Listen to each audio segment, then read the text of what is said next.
Effective communication skills, understanding the communications process. How does miscommunication occur? Hello and welcome to part 1 of this 6-part e-course, Effective Communication Skills. How to get what you want through effective communication. Hi, I'm Selina Stone, a Master Life Coach and Casting Director, here to guide you through this series. Now, you can download a written copy of this course at selinastone.com under the heading e-courses. Communication. It is vital to all of us, for without this skill we will be quite helpless and the world around us would be blank. After all, every person, be it a worker, a manager or a teenager, have interactions with other people almost all throughout their life. It is easy to tell a person to do a task, but the person may not interpret your command properly, thus resulting in a task that may not match your exact requirements. That is where the difference between communicating and communicating effectively becomes apparent. Always remember that an effective communication goes far beyond the words you say. For a communication process to be effective, one has to know the other person's view and style of absorbing information. In short, if you want to convey your message across to the other person's mind, you need to adopt a style and approach that will evoke the desired response. Effective communicators are well versed in the action, signals and communication strategies that can be brought out from a person and adopt their style to make sure that their communications are effective. In this chapter, we will cover the basic process of communication and the issues that lead to miscommunication. Before we go ahead, how about we do an exercise? After all, it's practice that makes one perfect. Take a blank piece of paper and write your name in the middle. And then, around your name, write down the names of people with whom you have a frequent communication with. This list will include friends, family, work colleagues, etc. As you work through this course, keep referring back to this diagram of the people on your worksheet whom you interact with the most and apply what you learn from them as individuals. Effective communication is all about tailoring your communication strategy for different people. No two people are alike. The communication process. Now please refer to your worksheet for an example of this and look at the diagram. Now, the purpose of communication is to get your message across to others. This is a process that involves exchanging information between a sender and a receiver. Communication is a process of exchanging information through a common system of symbols, signs, behaviour, speech, writing and signals. Let us analyse how this exchange works. To start the exchange, we need a sender who has information that needs to be conveyed, and then we need a receiver who is to accept this information. Now, the sender prepares the information in an organised manner and passes it to the receiver through a proper channel, i.e. text or speech, etc. So that's how easy it is. Just think, arrange and express. Easy it is, but the process leaves room for error, often causing unnecessary confusion and counterproductivity between the sender and the receiver. Say, for instance, the case of an employee, you heard, "You're fired" instead of "You're hired." Let's consider the incident that we mentioned at the beginning of this course, in an earlier course. The business partner and his manager. The conversation was a very simple one, but because of certain discrepancies ending up with disastrous consequences. So where did it all go wrong? In that particular episode, the partner, the sender, wanted the documents shipped to the feds, the information. Now, according to the definition, the sender has arranged this information in an organised manner and passed it into the receiver, the manager. Now, the receiver seems to have got the message, but he had a rather distorted interpretation of the message. Let us bring up the partner and his thought process that led to this conversation. He thinks of the idea, ship the documents to the feds, then he represents this thought in form, words or text and expresses it through speech. Once again, please view the example on your worksheet and watch the intro to this course. Thoughts, to represent, to words, to speak. Well, so far so good. Now enter the manager into this conversation, and unfortunately the communication leads to a disaster.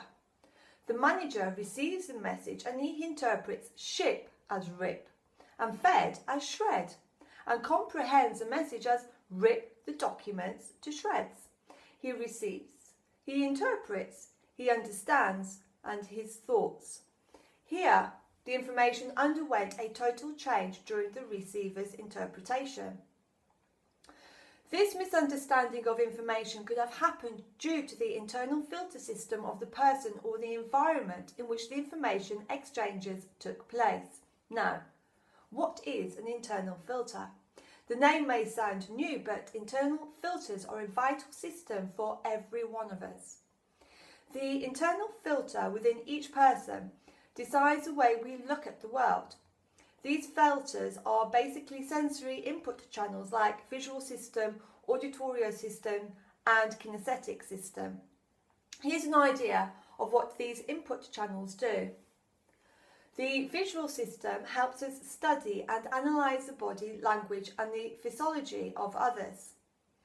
Auditory system enables us to hear the words spoken and the tones in which others speak. And the kinesthetic system is split into internal and external feelings.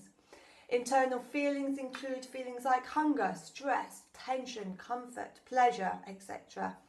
External feelings including touching someone or something, what it feels like, the texture, the pressure, etc. Based on our experiences, the filters create internal mental maps of reality. When we communicate, whether through gestures and actions or verbally through language, we do so based on our mental maps. The information we get is received by the filters and gets coupled with our emotional state, and this determines our reactions. Now, let us see how the filters influence our understanding of a message and our reactions. Understanding information and reactions. Now let us look at another example. Cary Grant is said to have been reluctant to reveal his age to the public. Having played the youthful lover for more years than would have been appropriate, one day, while he was sorting out some business with his agent, a telegram arrived from a journalist who was desperate to learn how old the actor was. It read, "How old Cary Grant?" Grant, who happened to open it himself, immediately cabled back, "Old Cary Grant, fine, how you?" What do you analyse from this example?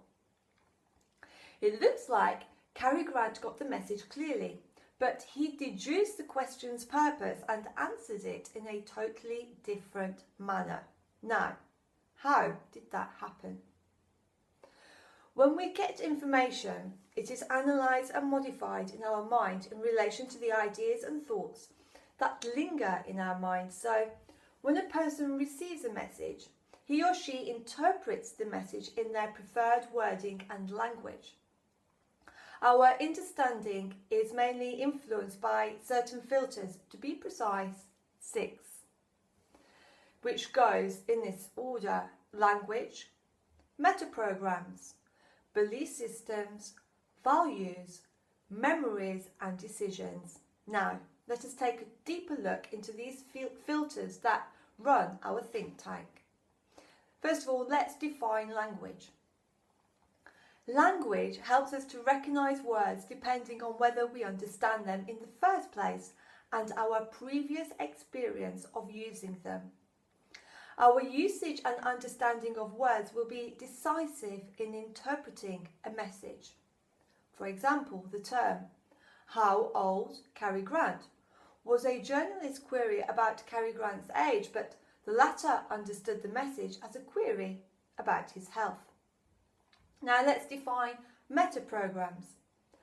Most of us tend to assume everyone is just like we are, and we communicate with others the way we want information to be delivered to us. The problem is that everyone doesn't think the way we do and look at things the way we perceive them. Meta-programs are a set of thought and behaviour patterns that operate beyond the conscious level. These patterns control one's attention during conversation, habitual linguistic patterns and body language, and so on. Knowing a person's meta-programs will help you to predict their behaviour and actions a lot better. Since this aspect will help one to communicate specifically in the way an individual needs to receive information, I have dedicated a chapter entirely for this aspect. Now, let's define values. Values have a great impact on our motivation. They shape the way we address people, how we work, listen and evaluate information. They differentiate what is important and what is good or bad for us. Beliefs. Now, beliefs correspond to reality and are mostly derived from valid evidence and arguments. Beliefs are the presupposition that we have about the world and things around us.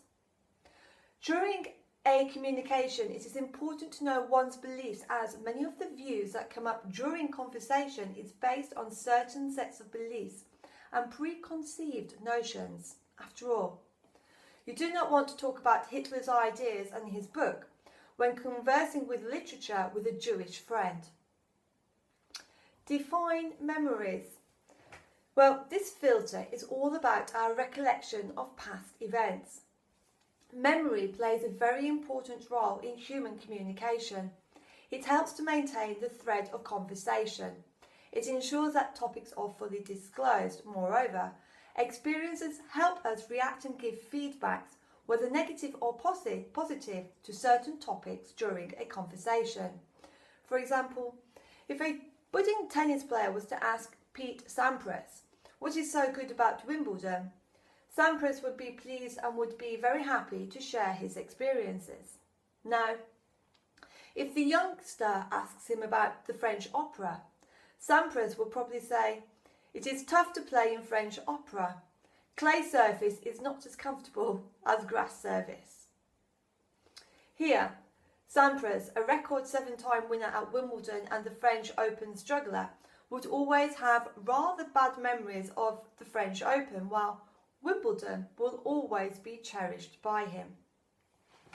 Let's move on to decisions. This is the final filter and is linked closely to memories. If we have made some good, bad or indifferent decisions in the past, we may have created some empowering or disempowering beliefs either about the decision itself or the outcome. Let's give you an example here.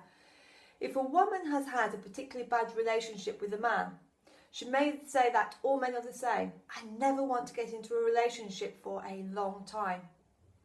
A decision taken by us is expressed in our action and our body language.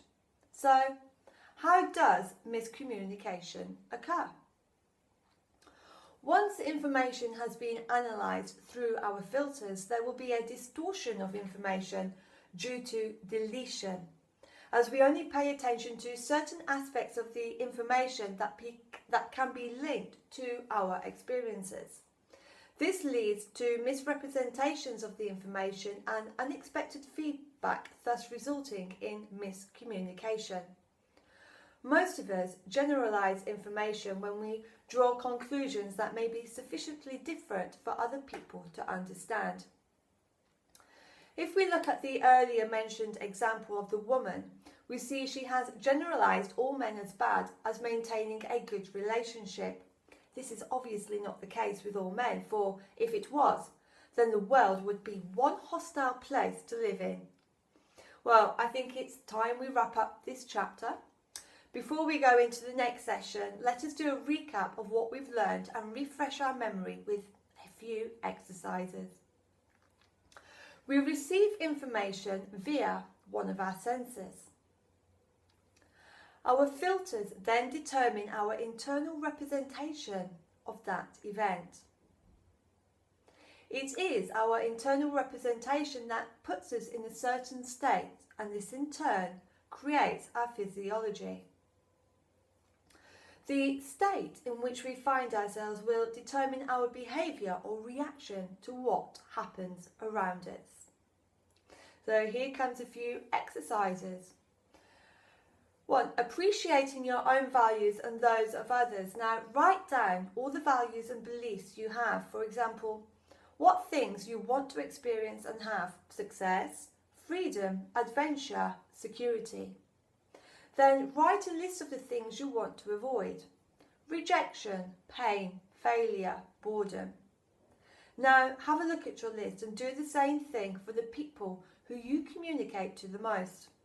Are you the same? Where do you differ? Build up a mental picture of how they see the world. Well, this is where we end our first session. Hope you got some direction, and we will continue benefiting from our preceding sessions. Good luck, and once you've done the work asked of you today, then please tune in to part 2. And remember, if at any time you wish to download the course so that you may fill in the questions on the worksheet, then please go to selinastone.com under the heading e-courses. As always, until next time, be lucky.